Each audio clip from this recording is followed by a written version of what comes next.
حدیث پاک کا مفہوم ہے، نبی کریم صلی اللہ علیہ وسلم نے ارشاد فرمایا، بنی اسرائیل میں دو دوست تھے۔ ایک دوست بہت زیادہ اللہ کی عبادت کرتا تھا اور ایک دوست بہت زیادہ گناہ کرتا تھا۔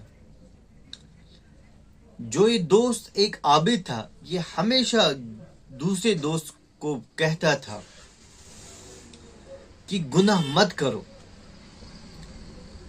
ایک دن اس عابد نے اس کو گناہ کرتے ہوئے دیکھا تو اس نے اسے پھر سے کہا، یار دوست گناہ مت کرو، لیکن اس گناہ گار دوست نے اس کی ایک بات بھی نہ سنی۔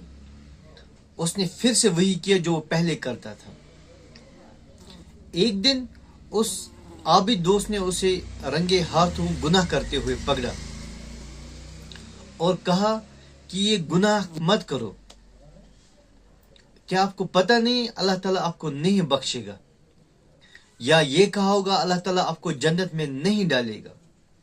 اور اس گنہگار دوست کو بھی غصہ آیا اور اس نے کہا، کیا اللہ تعالیٰ نے آپ کو اسی لیے پیدا کیا ہے کہ آپ پورے دن رات میری ہی نگرانی کرتے رہو گے؟ پھر ایک دن دونوں کی موت ہوگی اور اللہ تعالیٰ نے ان کو عالم ارواح میں دونوں کو بلایا۔ اللہ تعالیٰ نے عابد سے کہا کہ تم نے کیسے کہا کہ میں اس کو معاف نہیں کروں گا یا میں اس کو جنت میں نہیں ڈالوں گا؟ کیا تمہیں اتنا علم تھا؟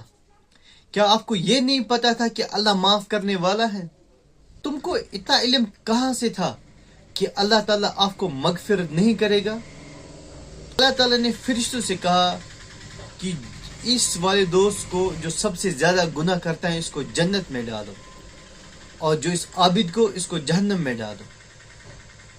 اس کا مطلب یہ ہوتا ہے جو بندہ سب سے زیادہ عبادت کرتا ہے اس کو ہمیشہ اللہ تعالیٰ کا شکر ادا کرنا چاہیے۔ جو اچھے اچھے کام کرتا ہے اس کو اس بات کا گمنڈ بالکل بھی نہیں ہونا چاہیے کہ اللہ خالی مجھے مغفرت کرے گا اور اس کو نہیں کرے گا جو غلط کام کرتا ہے یا جو کوئی نماز نہیں پڑھتا ہے، کیونکہ اللہ تو غفور رحیم ہے، نہیں ڈھونڈتا ہے۔ اگر لاسٹ میں مرنے کے ٹائم جو کوئی گنہگار ہے وہ خالی اس کے منہ سے کلمہ نکل جائے گا تو اس کا بیڑا پار ہو جائے گا، اس کو اللہ تعالیٰ جنت میں ڈالے گا۔ لیکن اس کا مطلب یہ بھی بالکل بھی نہیں ہے کہ آپ پوری زندگی گناہ کرتے رہو گے اور یہ سوچو گے کہ مرنے کے ٹائم میں کلمہ پڑھوں گا۔ اگر آپ نے پوری زندگی گناہ کر دیے پھر مرنے کے ٹائم آپ نے یہ سوچے کہ میں کلمہ پڑھوں گا، کیا پتا پھر اس موت کا فرشتہ آپ کو اتنا ٹائم ہی نہیں دے گا۔ یا آپ نے سوچا کہ میں بوڑھے ہو کر جا کر اللہ کی عبادت کروں گا، کیا پتا اس سے پہلے آپ کی موت ہو جائے۔ اسی لیے ہم سب کو چاہیے، زندگی بہت مختصر ہے، اس سے پہلے ہی ہمیں اللہ اور اس کے رسول صلی اللہ علیہ وسلم کی طرف متوجہ ہونا چاہیے، اللہ کی عبادت کرنی چاہیے۔